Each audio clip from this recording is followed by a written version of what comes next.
بسم اللہ الرحمن الرحیم۔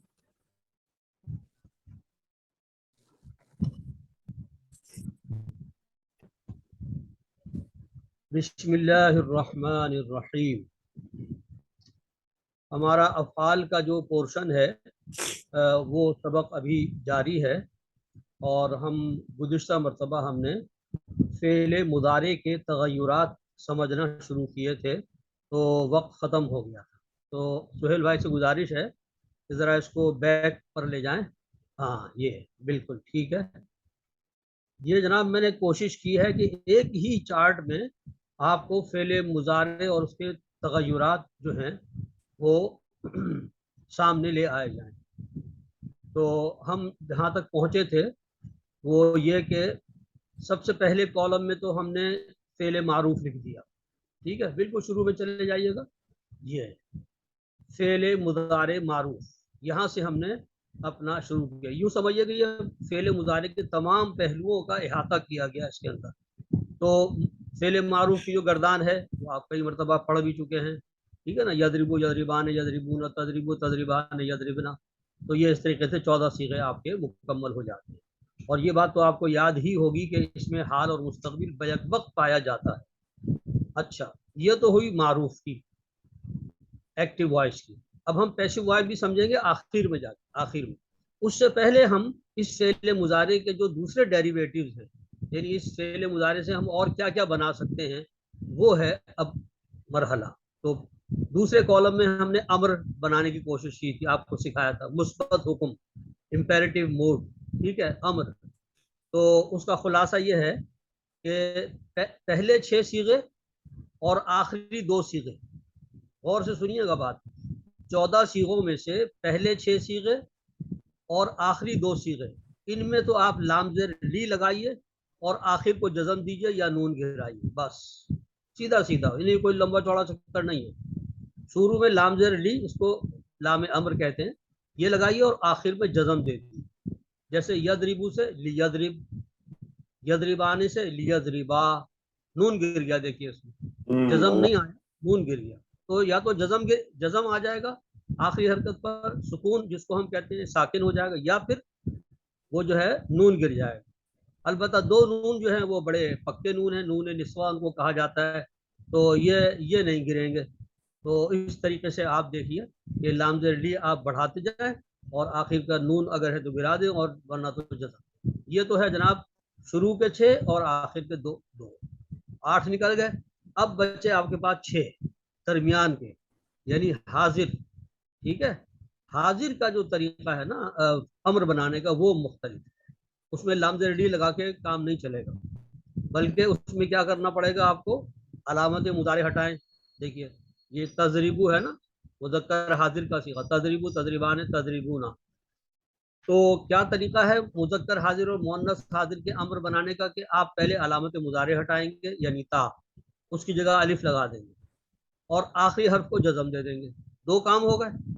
تیسرا کام یہ کہ اس جو الف آپ نے لگایا ہے اس پر آپ حرکت کون سی لگائیں گے، اس پر یا تو زیر آئے گا یا پیش آئے گا، ٹھیک ہے، زبر نہیں آتا۔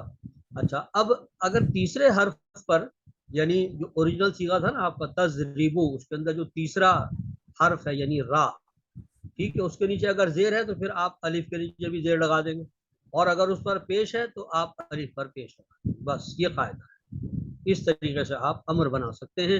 ذرا اس کو اوپر کیجئے، میں نے اس کا خلاصہ نیچے لکھ بھی دیا ہے، آپ کی یادداشت کے لیے کہ آپ کو اگر بھول جائیں تو آپ، ہاں، اور اوپر کیجئے، بس بس۔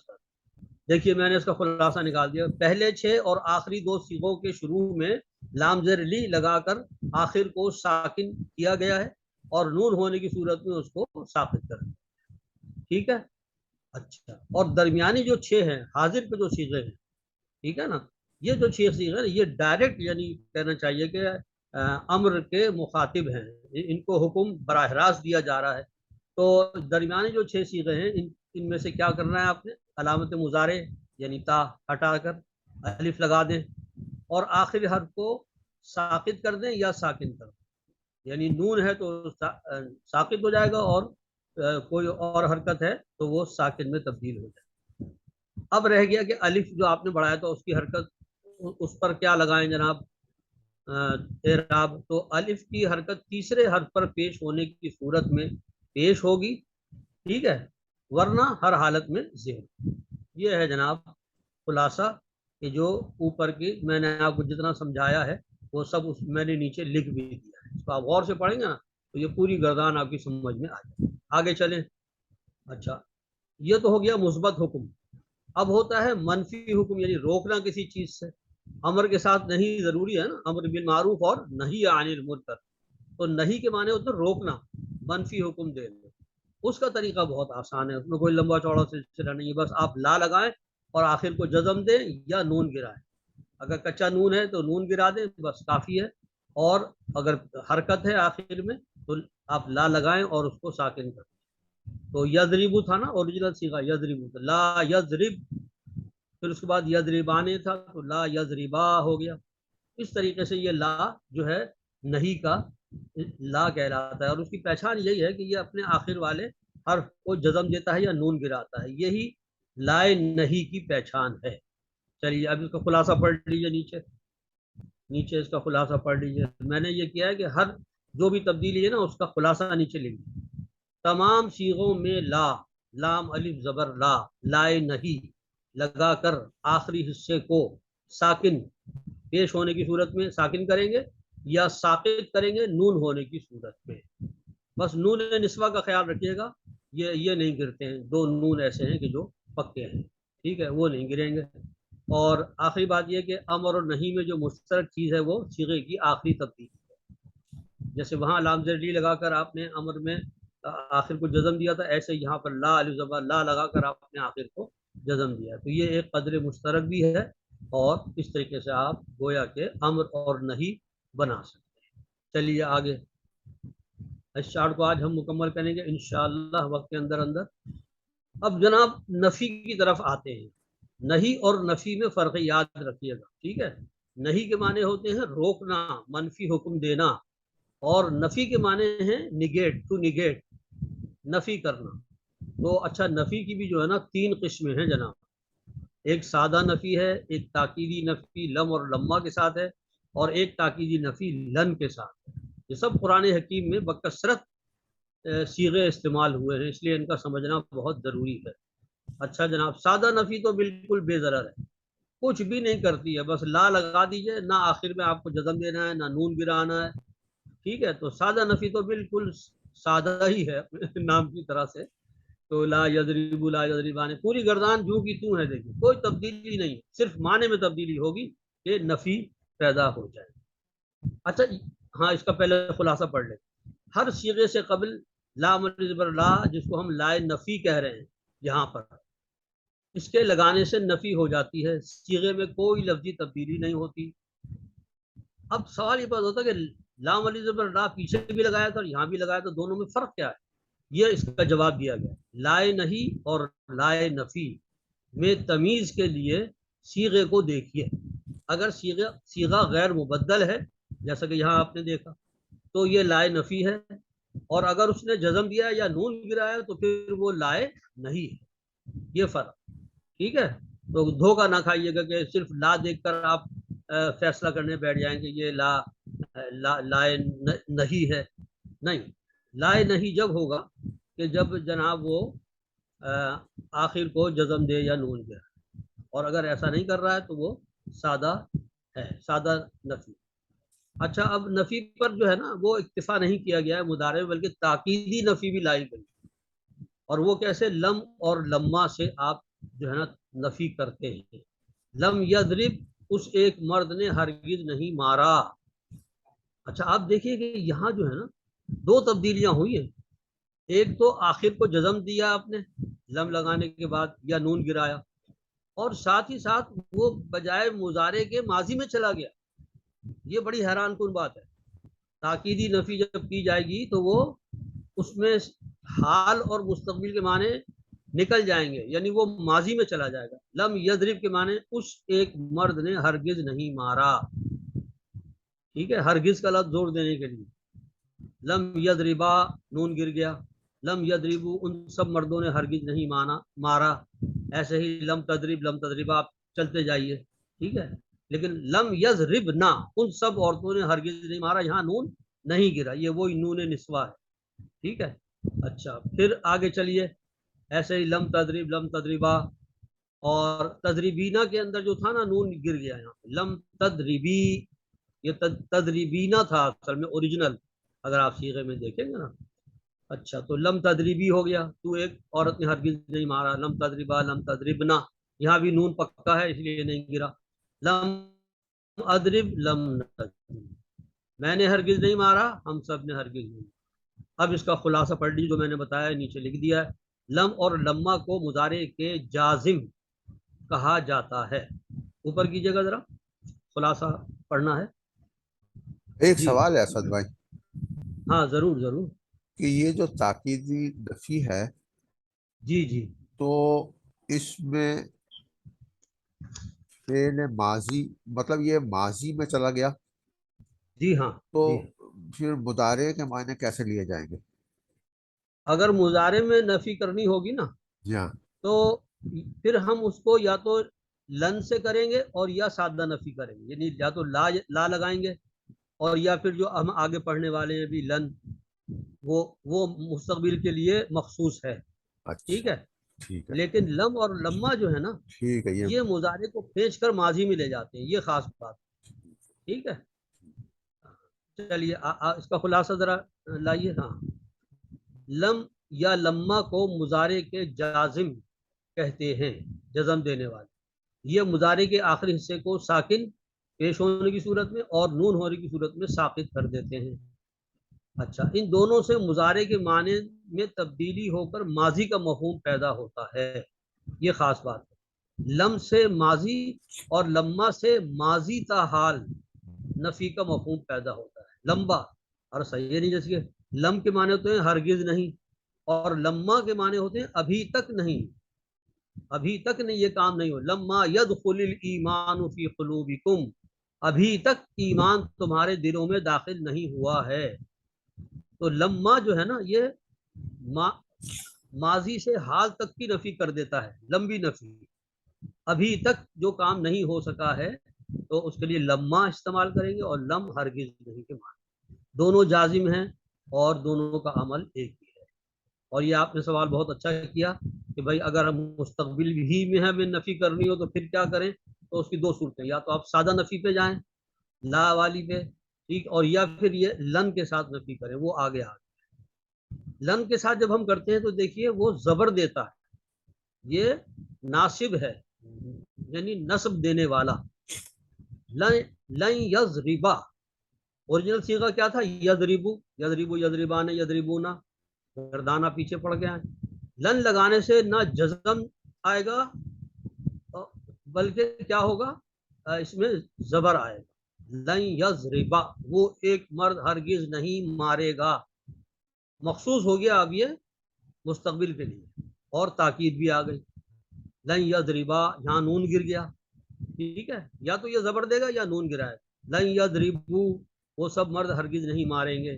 لن تضربا، لن تضربا، لن یضربنا، یہ نون پکا آ گیا، ٹھیک ہے، وہ سب عورتیں ہرگز نہیں ماریں گی۔ لن تضربا، لن تضربا، لن تضربو، ٹھیک ہے۔ لن تضربی، تو ایک عورت ہرگز نہیں مارے گی، لن تضربی، غور کیجیے گا ذرا، یہ تضریبینا تھا اصل میں، ٹھیک ہے، اوریجنل صیغہ، اور لن کی وجہ سے نون گر گیا، ٹھیک ہے۔ اور لن تضربا، لن تضربنا، یہاں پہ نون پکا ہے اس لیے یہ نہیں گرا، ٹھیک ہے جناب۔ اور لن اضربا، لن نضربا، میں ہرگز نہیں ماروں گا اور ہم سب ہرگز نہیں ماریں گے۔ تو یہ جناب لن کا کہہ لیجیے عمل ہے۔ خلاصہ اس کا دیکھ لیجیے نیچے، ہاں اوپر کیجیے، ٹھیک ہے۔ یہ جناب لن کو مضارع کا ناصب یعنی نصب دینے والا، جازم کہتے ہیں جزم دینے والے کو، اور ناصب کہتے ہیں نصب دینے والے، ٹھیک ہے۔ تو لن کو مضارع کا ناصب کہتے ہیں، یہ مضارع کے آخری حصے پر زبر دیتا ہے پیش ہونے کی صورت میں، اس کو ہٹا کے زبر لگا دے گا، اور نون ہونے کی صورت میں اس کو ساقط کر دے گا۔ اس سے مضارع کا مفہوم مستقبل کے لیے تاکیدی نفی میں تبدیل ہو جاتا ہے۔ یہ ہے وہ آپ کے سوال کا جواب۔ مضارع میں اگر آپ کو مستقبل کے لیے تاکید کرنی ہے تو پھر آپ لن لگائیں گے. اور اس کے بھائی بہن بھی ہیں لن کے, وہ کیا ہیں؟ ان, کئی, اذن, یہ بھی لن کے بھائی بہن ہیں, لیکن یہ مضارع کو صرف نصب دیتے ہیں, نفی کا مفہوم نہیں آتا. ٹھیک ہے, بس یہ بات ذہن میں رکھیے گا کہ کہیں اگر ان آئے یا کئی آئے یا اذن آئے, قرآن حکیم میں سب استعمال ہوئے ہیں, تو وہ جو ہیں زبر تو دیں گے مضارع کی طرح, مضارع کو لن کی طرح, لیکن نفی کا مفہوم نہیں پیدا کرتے. ٹھیک ہے, آگے چلیے جناب, اگلے کالم پہ آ جائیے. اچھا, فعل مستقبل کے معنوں میں اگر تاکید پیدا کر لو, ابھی نفی کی بات نہیں ہو رہی, نفی اور نہیں ختم ہو, ٹھیک ہے, اب یہ نیا چیپٹر شروع ہو رہا ہے. اگر فعل مستقبل کے معنوں میں آپ کو تاکید پیدا کرنی ہو تو آپ نون ثقیلہ اور نون خفیفہ استعمال کر سکتے ہیں. ثقیلہ اس کو کہتے ہیں جس پہ تشدید ہوتی ہے, اور خفیفہ جس پہ صرف جزم ہوتا ہے. ٹھیک ہے, تو آخر میں آپ اس کو بڑھا دیں گے, جیسے یضربن, یضربو تھا نا, یہ اوریجنل صیغہ ذہن میں ضرور رکھا کریں. یضربو تھا اوریجنل صیغہ, کیا بن گیا؟ یضربن. ٹھیک ہے, اور اگر پہلے ہم اسی گردان کو پڑھ لیتے ہیں, یضربن, یضربان اور یضربن, پھر تضربان, یضرب, یضربن اور تضربن. ٹھیک ہے, اس طریقے سے گردان کو آپ پڑھتے جائیں تو ہر جگہ یا تو نون مشدد ہے, اور اگر نون ہے تو پھر جو ہے نا آپ تشدید نہیں لگائیں گے. یضربنان, یضربنان, جہاں نون نہیں گرتا ہے وہاں آپ یہ کریں گے, اور جہاں یہ تضربن آ گیا, ٹھیک ہے جناب, پھر تضربان آ گیا, پھر تضربن آ گیا. ٹھیک ہے, یعنی آپ صرف جو ہے نا آخری میں نون مشدد لگا دیں گے تو اس سے آپ کی یہ گردان مکمل ہو جائے گی. تضربان, تضربنان اور اضربن, نضربن. ٹھیک ہے, یہ نون مشدد بڑھانے کا طریقہ ہے. اچھا, پہلے خفیفہ بھی دیکھ لیں ایک نظر, پھر ہم خلاصہ پڑھیں. اس کے ساتھ خفیفہ بھی لکھا گیا ہے. اچھا, خفیفہ جو ہے نا وہ سارے صیغوں میں نہیں آتا, بس چند صیغوں میں آتا. جیسے پہلے میں آئے گا یضربن, یضربو سے یضربن, پھر دوسرا صیغہ چھوڑ دیجیے یضربانے جو تھا نا, یضربو, یضربانے, یضربونا, یضربانے پہ نہیں آتا ہے. اور پھر یضربو, یضربانے, یضربونا تھا نا, اس میں ہو جائے گا یضربن, یضربن. میں نے یہ جو چارٹ بنایا نا, اس ہر کالم کو پہلے کالم سے ضرور ریلیٹ کیا کریں کہ اوریجنل شکل کیا تھی, اور اب نون ثقیلہ یا نون خفیفہ لگنے کے بعد کیا صورت بنی ہے, تب سمجھ میں آئے گی پوری بات صحیح. تو یضربن یا تضربن, ٹھیک ہے, تضربن ہو گیا یہاں پر. ٹھیک ہے, اور پھر اسی طرح تضریب, تضریب, تضریبن, یہ وہ ریپیٹ ہو گیا تقریباً. تضریبن اور تضریبن, تضریبی سے یہ تضریبینہ تھا اصل میں, تضریبینہ سے یہ تضریبن بن گیا, نون خفیفہ لگ رہا ہے. اور اضربن, نضربن. ٹھیک ہے جناب, یہ مستقبل میں تاکید کے لیے نون خفیفہ اور نون ثقیلہ استعمال کرتے ہیں. تو اب اس کا خلاصہ پڑھیں گے تو سمجھ میں آئے. نون ثقیلہ اور خفیفہ کے ساتھ عموماً مضارع کے شروع میں لام زبر لا بھی لگایا جاتا ہے. یہاں نہیں لگایا ہم نے تاکہ آپ کو سمجھنے میں آسانی ہو. قرآن حکیم میں جہاں کہیں نون مشدد جو ہے وہ لگایا گیا ہے آخر میں, تو شروع میں لام تاکید بھی لگایا گیا, جیسے لتبعثن ثم لتنبؤن. دیکھ رہے ہیں آپ پورے تغابن کے اندر جب بھی نون مشدد آیا ہے تو شروع میں لام مفتوح اور آخر میں نون مشدد. تو ایک یہ بات کہ نون ثقیلہ اور خفیفہ کے ساتھ عموماً مضارع کے شروع میں لام زبر لا بھی لگایا جاتا ہے. اچھا, ایک یہ مثال آپ ذہن میں آ رہی ہے, اگر آپ اجازت دیں تو اس کو بھی تھوڑا سا ایکسپلین کر دیں. جی جی وہ قرآن مجید کی ایک آیت کا چھوٹا سا ٹکڑا ہے, جی جی لَإِن شَكَرْتُمْ لَأَزِيدَنَّكُمْ سبحان اللہ, وَلَإِن كَفَرْتُمْ, وہ ان آگے عذابی. ان عذاب لشدید. بہت اچھا, آپ نے بہت بر وقت اچھی مثال دی ہے لئن شکرتم لازیدنکم، یہ لازیدنکم جو ہے نا یہ وہی ہے لام مفتوح لام اور نون مشدد آخر میں، لازیدنکم میں ضرور بالضرور اضافہ کروں گا اپنی نعمت میں، لئن شکرتم اگر تم نے شکر ادا کیا، لازیدنکم تو میں ضرور بالضرور اپنی نعمت میں اضافہ کروں گا، ولئن کفرتم اور اگر تم نے کفران نعمت اختیار کی، ان عذابی لشدید تو یاد رکھو میرا عذاب بڑا شدید ہے۔ ٹھیک مثال دیا آپ۔ جزاک اللہ۔ اچھا، خفیفہ کی نسبت نون ثقیلہ میں زیادہ تاکید پائی جاتی ہے، جیسا کہ آپ خود بھی سوچ سکتے ہیں، نون مشدد جو ہے یہ دو نون ہوتے ہیں اصل میں، تو اس میں زیادہ تاکید ہے۔ نون ثقیلہ مضارع کے تمام صیغوں پر داخل ہو سکتا ہے، مگر نون خفیفہ صرف 8 صیغوں پر آتا ہے، جیسا کہ اوپر آپ کو چارٹ میں کالم میں دکھایا ہے۔ جن صیغوں میں نون ثقیلہ سے پہلے الف آتا ہے ان میں وہ مکسور ہیں، یعنی زیر کے ساتھ پڑھے جا رہے ہیں، باقی صیغوں میں مفتوح ہیں، یعنی نون زبر نہ لگا ہے، جیسا کہ آپ نے اوپر نوٹ بھی کیا ہوگا۔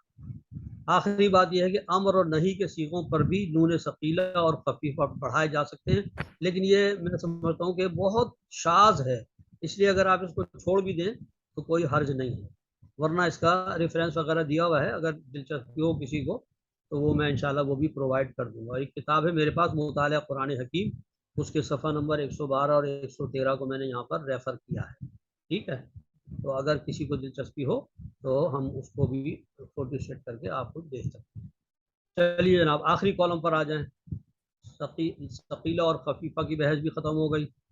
آخری بہت آسان ہے، یہ اس پہلے والے کا جسٹ اپوزٹ ہے، پہلے کالم میں تھا مضارع معروف ایکٹیو وائس، اور یہ ہے جناب پیسو مضارع کا مجہول، اور اس کا وزن میں نے آپ کو بتا دیا تھا پہلے کہ ایک ہی وزن ہے یفعلو، چاہے جو اوریجنل صیغہ ہے نا وہ یفعلو ہو، یفعلو ہو یا یفعلو ہو، 3 شکلیں ہو سکتی ہیں نا پہلے صیغے کی، ٹھیک ہے نا، تو چاہے وہ یضربو ہو، یسمعو ہو، یکرمو ہو، جو بھی ہو، مگر سب کا مجہول جو ہے نا پیسو وائس اس کا وزن فکس ہے، وہ ایک ہی ہے، یہ بڑی آسانی کی بات ہے، وہ یفعلو۔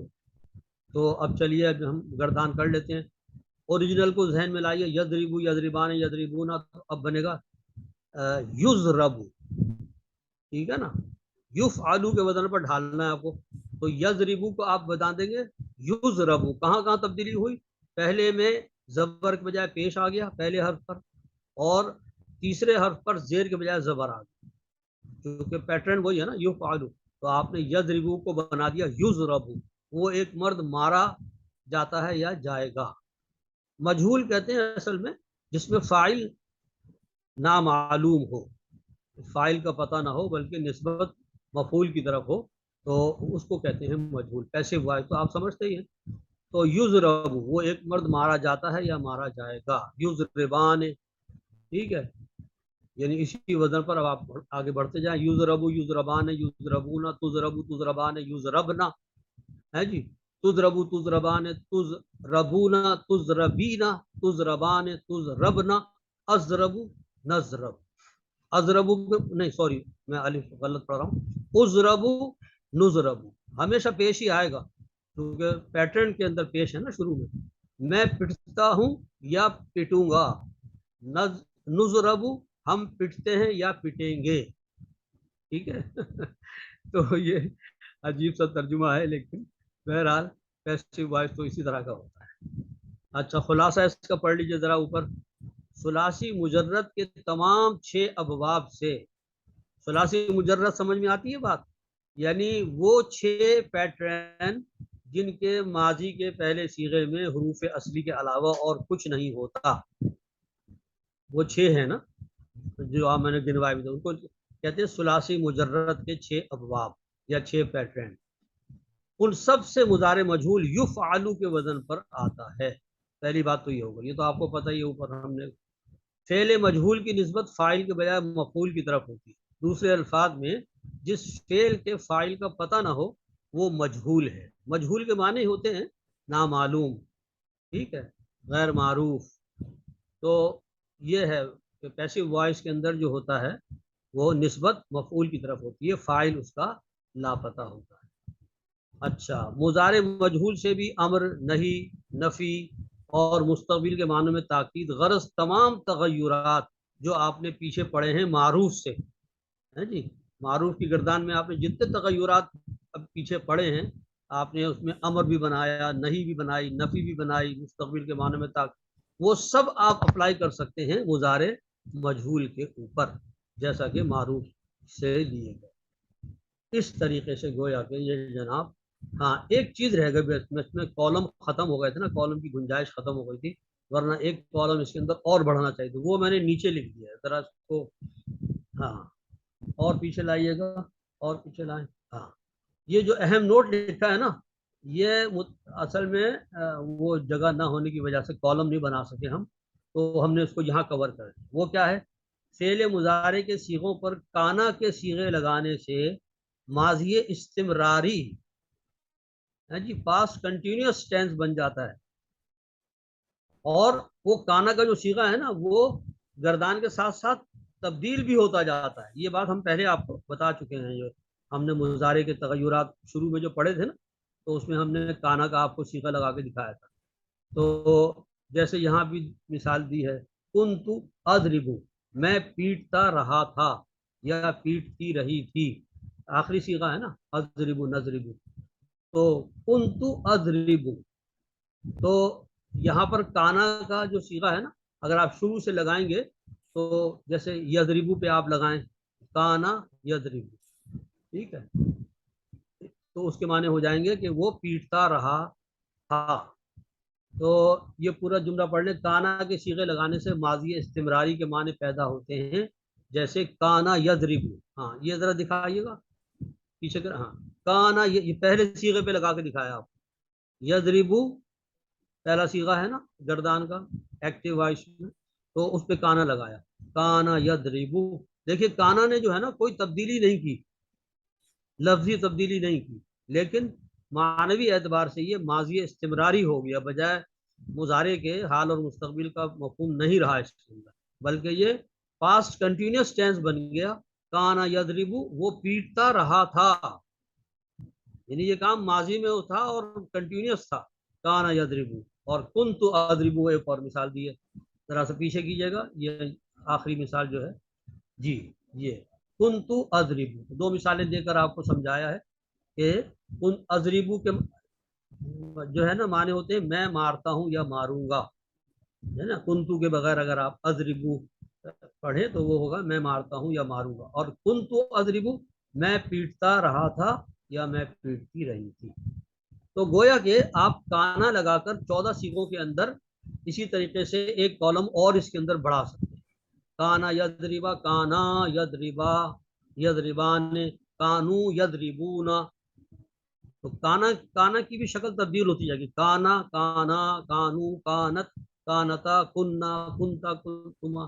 اس طریقے سے کانا کی بھی جو ہے وہ گردان صیغوں کے ساتھ ساتھ چینج ہوتی چلی جائے گی، اور معنی جو ہے وہ ماضی استمراری کے ہوتے چلے گئے. اچھا جناب کتنا ٹائم باقی ہے؟ 6 منٹ. 6 منٹ. تو یہ الحمدللہ ہمارا چارٹ مکمل ہو گیا ہے. اب کچھ آگے پیش رفت کر لیتے ہیں، تھوڑا سا تعارف ہو جائے گا. ہاں جناب. اچھا جی، یہ جو افعال اب تک آپ نے پڑھے ہیں نا، ان کا ایک دفعہ پھر جو ہے یہاں خلاصہ لکھ دیا گیا. یہ ابھی جو بات ہو رہی تھی نا کہ ثلاثی مجرد کے 6 ابواب ہیں. ثلاثی مجرد افعال کس کو کہتے ہیں؟ دیکھیے بریکٹ میں تعریف بھی لکھی ہوئی ہے. سہ حرفی مادے پر مشتمل ایسے افعال جن کے ماضی کے پہلے صیغے میں کوئی حرف زائد نہیں ہے. اس بات کو آپ ایک دوسرے طریقے سے بھی کہہ سکتے ہیں، ایسے افعال کہ جن کے ماضی کے پہلے صیغے میں حروف اصلیہ کے علاوہ کوئی حرف نہیں ہوتا. جو جو روٹ لیٹرز ہیں نا، مادہ جس کو کہتے ہیں مادہ، تو یہ وہ افعال ہیں ثلاثی مجرد افعال، ایسے افعال ہیں کہ جن کے ماضی کے پہلے صیغے میں صرف حروف اصلیہ ہی ہوتے ہیں، کچھ بھی زائد نہیں ہوتا. جیسے ضربہ میں ضاد را با، فتح میں فتح، نون صاد را نصرہ، سین میم عین سمع، حاسین بی با حسبہ. ٹھیک ہے، یہ حسیب حسیبہ یحسب، حسیبہ یہ میرے خیال سے غلط لگا دیا ہے، ماضی کے صیغے میں حسیبہ ہونا چاہیے، اس کو کریکٹ کر لیجیے گا، حسیبو نہیں ہے، ٹھیک ہے، حسیبہ ہے، حسیبہ یحسبو، اور کاف را میم میں کروما یکروم۔ تو آپ کو مادہ بھی دکھا دیا گیا ہے پہلے کالم میں، اور وہی جو ہے ماضی کے پہلے صیغے میں، جو چیک کرنے والی بات ہے نا وہ یہ کہ جو مادہ ہے وہی ماضی کے پہلے صیغے میں ہے، کوئی حرف زائد نہیں ہے۔ فتحہ میں دیکھیے وہی حروف ہیں جو مادے کے ہیں، نصرہ میں وہی حروف ہیں جو اس کے اصلی حروف ہیں، روٹ ورڈز ہیں، روٹ لیٹرز ہیں۔ تو اس وجہ سے ان کو مجرد کہتے ہیں۔ مجرد کے معنی ہوتے ہیں تنہا، ٹھیک ہے، ویسے مجرد کے ایک معنی کنوارے کے بھی ہوتے ہیں، ٹھیک ہے نا۔ تو مجرد یعنی اس کے ساتھ کوئی اضافی چیز نہیں ہے، خالص جو ہے نا وہ افعال ہیں۔ تو یہ جناب 6 ہیں، ضربہ، ضربہ یضرب، فتح یفتح، نصر ینصر، سمع یسمع، حسبہ یحسب، اور کروما یکرم۔ اور جیسے کہ پہلے بتایا گیا تھا کہ ان میں سے کوئی جوڑا بھی جو ہے نا ایک دوسرے کے مشابہ نہیں ہے، جبھی تو یہ الگ ہیں، ٹھیک ہے نا۔ دیکھیں نا، ضربہ میں ضربہ کا جو مضارع وہ یضربو ہے، لیکن فتح کا جو ہے وہ یفتح ہو گیا، نصرہ کا ینصرو ہو گیا، یعنی مضارع میں چینج آ گئی، ماضی ایک جیسے ہیں۔ آگے چل کے ماضی میں بھی تبدیلی آ گئی، سمیعہ بجائے ضربہ کے وزن پہ ہونے کے وہ سمیعہ ہو گیا، میم کے نیچے زیر آ گیا دوسرے حرف پہ، حسیبہ، کروما، وغیرہ وغیرہ۔ تو کہیں ماضی میں تبدیلی آئے گی، کہیں مضارع میں آئے گی، مگر کوئی بھی جوڑا دوسرے سے مشابہ نہیں ہے۔ یہ 6 ہیں جناب مجرد کے افعال، ٹھیک ہے، یہ آپ پڑھ چکے ہیں، ساری گردانیں پڑھ چکے ہیں۔ اب ان 6 ابواب سے اسم فاعل، اسم مفعول اور اسم تفضیل، سپرلیٹو ناؤن بنانے کا طریقہ درج ذیل ہے، بہت آسان ہے، بچوں والا بالکل کانسیپٹ ہے۔ اسم فاعل جو ہوتا ہے نا سبجیکٹ، وہ فاعلن ہی کے وزن پہ بنتا ہے، جو اسم ایسی ذات کو ظاہر کرے جس سے فعل سرزد ہوا ہو، سبجیکٹ بنانا ہے نا آپ کو، تو یہ فاعلن کے وزن پر بنتا ہے۔ ان تمام سے جو اوپر ثلاثی مجرد کے 6 ابواب آپ کو بتائے گئے ہیں، ان سے اگر آپ کو فاعل بنانا ہو تو آپ فاعلن کے وزن پہ بنائیں گے، جیسے ضربہ سے بنائیں گے ضاربن مارنے والا، سمیع سے سامعن سننے والا، قتل سے قاتل قتل کرنے والا، آسان ہے بالکل۔ فاعل بنانا ہو تو فاعل کے وزن پر ڈھال دیں، ختم بات۔ مفعول بنانا ہے تو مفعول کے وزن پر ڈھال دیں۔ مفعول وزن ہے جو اسم ایسی ذات کو ظاہر کرے جس پر فعل واقع ہوا ہو، آبجیکٹ، یہ مفعول کے وزن پر آتا ہے۔ جیسے ضربہ سے مضروب پٹا ہوا، سمیع سے مسموع سنا ہوا، قتل سے مقتول قتل کیا ہوا۔ مقتول تو سمجھتے ہیں نا آپ، ایک تو قاتل ہے قتل کرنے والا، جو بیچارہ مارا گیا ہے وہ مقتول ہے۔ تو مقتول کس وزن پر ہے؟ مفعول کے وزن۔ مسموع، مضروب، ایسے بے شمار الفاظ جو مفعول کے وزن پر ہیں وہ اس میں مفعول ہیں، ٹھیک ہے، یعنی وہ آبجیکٹ۔ آخری چیز ہے اس میں تفضیل، سپرلیٹو ڈگری اگر آپ کو بنانی ہے تو تعریف اس کی ہے کہ جو اسم ایسی ذات کو ظاہر کرے جس میں معنی آخری درجے میں پائے جائیں، ٹھیک ہے۔ یہ مذکر کے لیے افعلو کے وزن پر اور مؤنث کے لیے فعلا کے وزن پر آتا ہے، یہ ذرا یاد کرنا پڑے گا لیکن مشکل نہیں ہے۔ جیسے اکبرو، اکبرو کس وزن پر ہے؟ افعلو کے وزن پر ہے، سپرلیٹو ڈگری ہے، اکبرو سب سے بڑا، اور اس کی مؤنث ہوگی کبرا، فعلا کے وزن پر، ٹھیک ہے نا، کبرا ہوگی سب سے بڑی، تو یہ وزن ہے۔